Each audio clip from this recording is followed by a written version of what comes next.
On va parler un peu politique. Cette fois-ci, on va voir quel est l'invité de Dimitri Rangamapetchi. C'est dans le Zoom de Dimitri.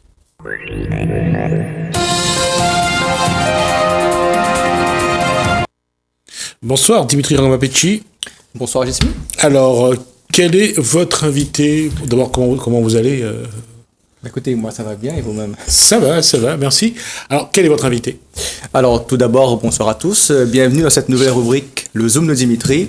Pour cette nouvelle édition, nous avons le plaisir d'accueillir ce soir Monsieur Jean-Daniel Denmont, troisième adjoint au maire des Avirons. Bonsoir Jean-Daniel. Bonsoir. Comme on le sait, Jean-Daniel, tu es élu récemment aux élections municipales. Tu es un élu de proximité, donc proche de la population. Nous allons voir avec toi comment tu joues ce rôle d'élu au quotidien. Pour commencer, Jean-Daniel, peut-être te présenter en quelques mots. Jean-Daniel Denmont, 51 ans, j'ai un enfant et impliqué dans la vie politique depuis un certain nombre d'années. J'ai commencé en 1995, à l'époque c'était déjà sur la liste d'Éric Ferrer. D'accord, donc finalement, tu as commencé en 95, tu le retrouves en cette année en 2020. Donc un commencement, une finalité, ça se rejoint finalement. Écoute, on a quand même cette philosophie commune, c'est-à-dire la démarche participative. À un moment donné, on se rejoint sur un certain nombre de valeurs. On a cette même vision du développement de cette commune des Avirons, c'est-à-dire à travers cette démarche participative, faire remonter les besoins de la population et sortir dans ces schémas qui ont un peu trop fonctionné dans le développement au cours de ces dernières années et je crois qu'aujourd'hui il faut rendre ce territoire des Avirons attractif et c'est ce qui m'a plu aussi dans cette démarche, dans cette volonté d'Éric Ferrer de faire en sorte qu'il y ait ce développement économique, c'est aussi faire participer la population, c'est le lien social dans les quartiers, c'est la population qui devient véritablement les acteurs du développement de notre commune parce qu'il y a eu un développement pendant longtemps axé sur des constructions de logements sur le territoire. Il faut passer à un autre cap aujourd'hui. Comme le dit Monsieur le maire, au niveau du plan local d'urbanisme, à un moment donné, il faudra bien penser aussi à ce que nos jeunes puissent bénéficier aussi d'activités professionnelles, d'activités créatrices d'emplois sur notre territoire. Ça peut être dans le domaine du développement touristique notamment, qui est une force, qui peut être une force, qui présente un caractère intéressant et en ce sens, ces 6 prochaines années seront concentrées sur comment rendre ce territoire des Avirons attractif pour que les acteurs économiques puissent venir s'installer. Je parle de développement économique, je parle aussi de ce qui a été évoqué par le maire tout le long de la campagne électorale, c'est-à-dire la construction d'un EHPAD afin de permettre à cette population des Avirons, de population qui à l'avenir, lorsqu'elle sera plus âgée, de pouvoir rester à proximité de leur famille, parce qu'il faut savoir que de La Saline jusqu'à Saint-Louis, il y a strictement aucun EHPAD et voilà donc un axe de travail que nous commençons à nous y atteler actuellement. Donc cet EHPAD, quelque part, ça va servir un petit peu à tous les territoires qui sont proches des Avirons. Ça va servir, bien entendu, à cette population qui réside à proximité, mais c'est aussi une chance par rapport à l'emploi, c'est une chance également par rapport au secteur agricole. Et d'ailleurs, actuellement, nous travaillons beaucoup par rapport à notre marché forain.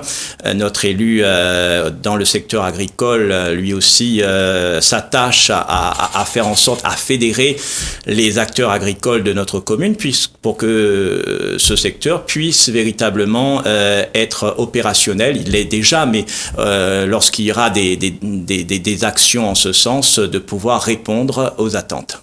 D'accord. Jean-Daniel, finalement, on voit qu'aujourd'hui, tu es un élu qui est engagé auprès d'Éric Ferrer. On se rappelle aussi qu'en 2014, tu as été candidat aux élections municipales. Pourquoi cette volonté de te présenter en 2014 et aujourd'hui de t'associer à Éric Ferrer?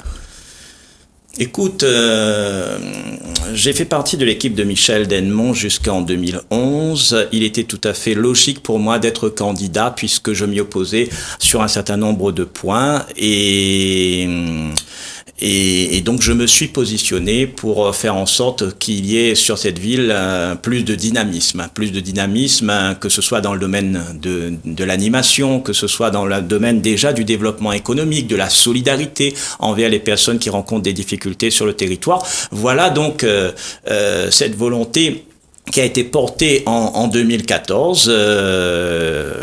Je respecte le choix de la population à ce moment-là. Et je garde quand même des idées qui ont été portées pendant ce moment-là pour essayer de les concrétiser aujourd'hui avec notre candidat Éric Ferrer, qui a été celui qui était le plus fédérateur en 2020. Finalement, on peut se dire que n'est-ce pas là déjà une sorte de renouvellement de la classe politique aux Avirons? Parce qu'on a eu une ère de Michel Dennemont pendant un certain temps. Aujourd'hui, c'est une nouvelle mandature qui sort avec Éric Ferrer. C'est vraiment de nouvelles têtes qui arrivent, de nouvelles personnes, nouveaux élus aussi qui arrivent. Donc, c'est un peu un renouvellement aux Avirons, je dirais.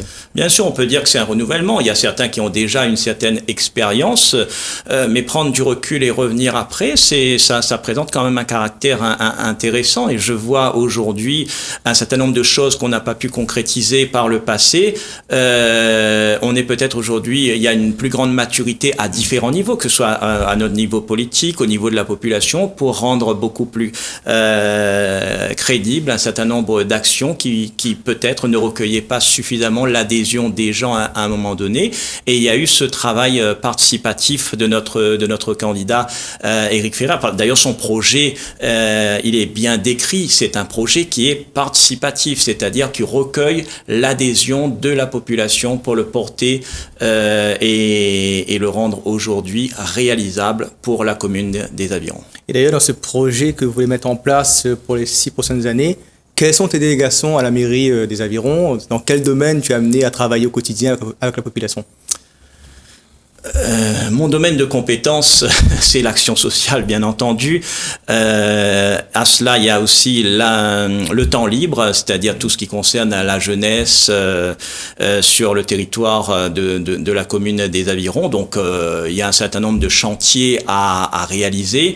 Et depuis 2 mois que nous sommes là, en concertation toujours avec le maire, avec l'équipe municipale, avec les services municipaux, nous portons une réflexion, des réunions régulièrement pour aller vite, même si nous sommes aujourd'hui quand même contraints par rapport à la crise Covid qui bloque un peu l'avancée de nos projets. Concrètement, le portage de repas à domicile, c'était une demande exprimée par la population. On va le budgéter déjà dans le prochain BS qui devrait avoir lieu au mois d'octobre, c'est-à-dire budget supplémentaire, voilà. Tout à fait.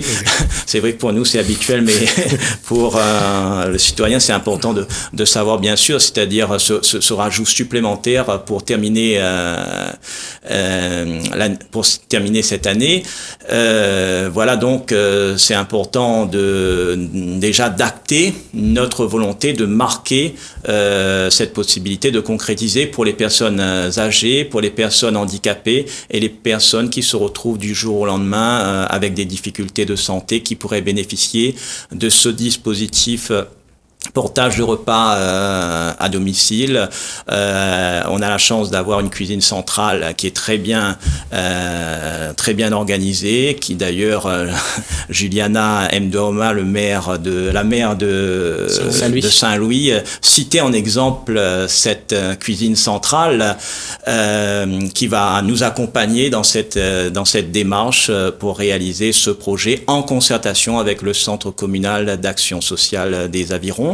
Il y a ce qu'on disait tout à l'heure, Le projet d'EHPAD également, c'est aussi d'aller vers des actions de solidarité sur le territoire communal, puisqu'il faut savoir aussi qu'il y a quand même des difficultés. Il y a des personnes qui se retrouvent en détresse, qui se retrouvent sans logement. Il faut y réfléchir. D'ailleurs, nous sommes réunis avec le Centre intercommunal d'action sociale de Saint-Pierre pour réfléchir ensemble à offrir des solutions d'accueil par rapport aux personnes qui rencontrent ce type de difficultés, qui peut se retrouver à la rue, bien entendu. Juste un mot. Alors, le CIAS, c'est la Civis ou c'est Saint-Pierre ? Civis. D'accord. Civis. Parce que c'est le CIAS, pour ça je préfère préciser qu'on est bien sur une action. D'ailleurs, c'est le seul CIAS qui existe à ma connaissance à La Réunion. Tout à fait. Je suis d'accord. Ouais. Par contre, je vais juste préciser, il y aura un budget supplémentaire, mais est-ce qu'il y aura un budget modificatif par rapport au budget de l'ancienne majorité? On va compléter. Et d'ailleurs, on a commencé, et le but c'est de commencer à inscrire nos actions à partir de ce prochain budget supplémentaire. pour rebondir sur ce que tu disais sur cette crise sanitaire qui touche la Réunion actuellement, est-ce que cette crise du coronavirus, comment ça impacte la ville, la politique de la ville des Avirons? Quelles actions au quotidien la mairie souhaite mettre en place justement pour accompagner la population, la prévention, notamment expliquer plus d'informations pour les gestes barrières? Comment ça se passe aux Avirons? Ça se passe un peu comme partout ailleurs, hein, c'est-à-dire que aujourd'hui on est tous confrontés par rapport à cette problématique de santé qui frappe les habitudes des gens. Il faut se réorganiser, apprendre à vivre autrement. Ça commence déjà par le respect des gestes barrières, déjà dans les services municipaux, dans les protocoles au niveau scolaire, parce que aussi dans les écoles on a été frappé, que ce soit sur l'école des Avirons et sur l'école du Tevlav, respect du protocole, travail avec les différents partenaires, que sont l'ARS. Comment la mairie intervient justement en milieu scolaire pour que ces gestes se mettent en place, soient respectés, et qu'est-ce que vous apportez en logistique? La mairie, elle intervient. Là, je parle des écoles primaires seulement, hein, pas du collège et de lycée, seulement l'école primaire. C'est le protocole qui s'applique à tout le monde. Les consignes sont données donc au personnel qui travaille avec ces enfants de respecter. D'ailleurs, si on constate qu'il n'y a pas eu une propagation du virus dans les écoles alors qu'il y avait des personnes, c'est qu'à un moment donné, le protocole a bien été respecté. Les gestes barrières, les limites, même si on dit bien entendu que ça reste compliqué, on travaille avec des enfants, ça reste très compliqué à appliquer, puisque ces enfants ont aussi besoin de câlins, tout ça. Mais on voit bien que on est dans une période particulière et le personnel a eu cette consigne justement de faire en sorte de respecter au mieux ces distanciations physiques, toutes les consignes qui vont avec. D'accord. Et d'ailleurs, Jean-Daniel, as-tu aujourd'hui une tendance politique dans ton action, ou sinon c'est vraiment la population au quotidien, vraiment la volonté d'aider tout le monde et la population globalement? Mais je pense que peut-être tu as certaines valeurs qui se rapprochent à certains partis ou certaines tendances politiques qui peuvent se rattacher à toi, ou pas du tout? Est-ce qu'on gère le Covid à droite, au centre ou à gauche? Est-ce qu'on gère la crise sociale à droite, à gauche, au centre, surtout lorsqu'on gère dans une collectivité municipale? Quand on connaît les gens sur notre territoire, on est de plus en plus, et on voit lors des dernières élections, pratiquement tout le monde était sans étiquette. Ça a un signe, c'est que aujourd'hui, surtout pour une élection municipale, est-ce qu'on peut dire qu'on est de droite, du centre ou de gauche? Après, c'est vrai qu'on peut avoir des valeurs communes, défendre des dossiers communs sur de grandes orientations. C'est vrai que s'il faut me situer, j'ai toujours été plus centriste, je me reconnais avec des valeurs de droite, comme je me reconnais avec des valeurs de gauche. De par mon parcours, ma profession, bien sûr, je tiens en compte cet aspect social, la solidarité envers les personnes les plus en difficulté, mais pour dégager des moyens pour faire de la solidarité, il faut qu'il y ait aussi à côté un secteur économique efficace, qu'il faut qu'il y ait des plus-values qui se créent. Il nous reste un petit peu plus de 6 minutes. Je suis la question que vient de poser Dimitri Rangan-Apetchi, Jean-Daniel Mont. Aujourd'hui, se positionner politique, on a l'impression que c'est presque impossible à faire. C'est de plus en plus difficile, et c'est l'évolution de la société, parce qu'il n'y a pas une façon de gérer ou une autre façon de gérer, peut-être sur de grands projets, sur de grandes orientations, mais quand on gère à l'échelle communale, même à l'échelle départementale, on voit bien aujourd'hui que ce soit au département ou à la région, pas plus loin qu'on regarde les élections législatives qui vont se dérouler très prochainement, des gens, la candidate qu'on peut étiqueter de droite, s'est associé avec un suppléant qui a plus une connotation de gauche. Voire communiste. Puisque c'est le chauffeur, un des chauffeurs de Paul Vergès. Ça a été un des chauffeurs de Paul Vergès. Donc, D'ailleurs, je rebondis justement, quand on parle de tendance politique, c'est surtout quand il s'agit des grandes élections qui touchent le territoire réunionnais. On est à 6 mois des élections régionales et départementales.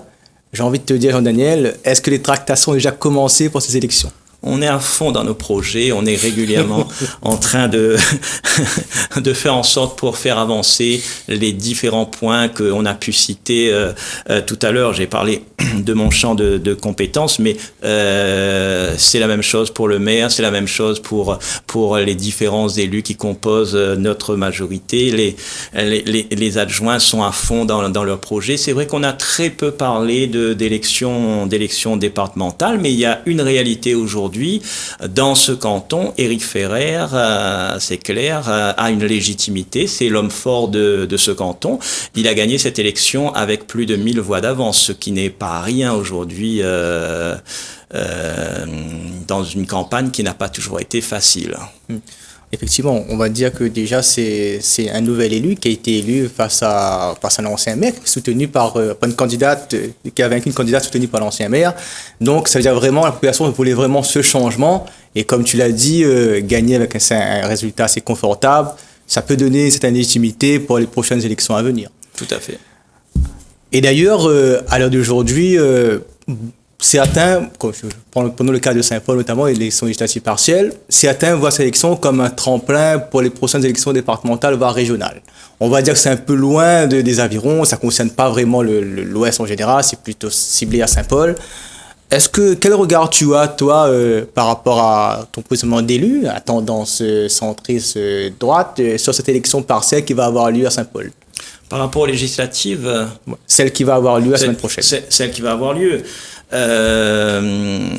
C'est clair que aujourd'hui il y a une nouvelle donne, il y a 2 nouvelles candidates qui vont s'affronter. Il y aura d'autres candidats bien entendu, mais on voit bien ça se dégage que il y aura 2 femmes qui vont qui vont jouer les premiers rôles dans cette élection, et je trouve que c'est très bien de voir du renouveau, des gens qui ont à la fois de l'expérience, puisqu'il y a une qui est déjà à l'UFR, l'autre qui a déjà un parcours, qui a déjà été adjointe aux affaires sociales notamment, qui connaît bien la population de Saint-Paul, parce que ce n'est pas rien lorsqu'on a été dans une commune de cette ampleur aux responsabilités, ça accorde aussi une certaine légitimité, et ça permet aussi de voir que les anciens qui souhaitent revenir auront de plus en plus de mal. À un moment donné, il faut savoir tourner la page. Justement, il nous reste 2 minutes. Le renouvellement dont parle Dimitri Rangan-Apetchi, le renouvellement de la classe politique, on arrive à la fin d'un cycle avec ceux qui ont 75, 80 ans. Est-ce que cette génération-là, elle est prête à prendre la main, à succéder ? Bien sûr, je vois pas en quoi ces jeunes n'auraient pas la possibilité, d'autant plus quand on regarde les parcours de tous, de toutes et de tous, on voit bien que ce sont des gens qui ont déjà une certaine expérience. Lorsqu'on a été, on a déjà travaillé à l'Assemblée nationale avec des parlementaires, lorsque on a déjà un parcours dans le milieu associatif, c'est vrai qu'il y a des erreurs qui peuvent être évitées quand on est jeune, mais ça compense par le dynamisme, par une volonté de faire bouger les choses. Je crois que si aujourd'hui on a besoin de passer à autre chose à La Réunion, c'est qu'on a besoin aussi d'un certain renouvellement de la classe politique. On peut pas laisser des gens trop longtemps. Et puis on voit bien que lorsqu'on reste trop longtemps, il y a une certaine routine qui s'installe, il y a de mauvaises habitudes qui se prennent. Il faut savoir à un moment donné passer le relais. Dernière question, Dimitri Ngama-Bechi. Effectivement, Jean-Daniel. Aujourd'hui, on voit un élu de proximité, un élu de terrain, je dirais. On va dire que tu es quand même assez connu sur le secteur des avirons aujourd'hui, de par tes anciennes candidatures et ton élection aujourd'hui aux côtés d'Éric Ferrer. Quel est le regard des gens sur toi dans la rue quand tu passes au quotidien? Est-ce que c'est convivial? Est-ce que les gens t'abordent facilement? Très facilement. J'ai une communication facile avec les gens, je vais à leur rencontre. Tous les samedis matins, je m'organise pour recevoir le public par rapport aux nombreuses demandes, notamment dans le domaine social, où je pars directement sur le terrain à la rencontre des gens. Je continue ce travail pour garder ce contact, ce lien avec cette population et il n'y a aucun souci. J'ai un contact qui est facile avec la population. Merci, Jean-Daniel Edmond, d'être venu jusqu'à nous. Merci donc à Dimitri Ngama-Bechi de vous avoir invité. Merci à vous deux pour ce moment d'échange. Merci à vous de nous avoir suivis. Merci Hélène, merci François. À bientôt.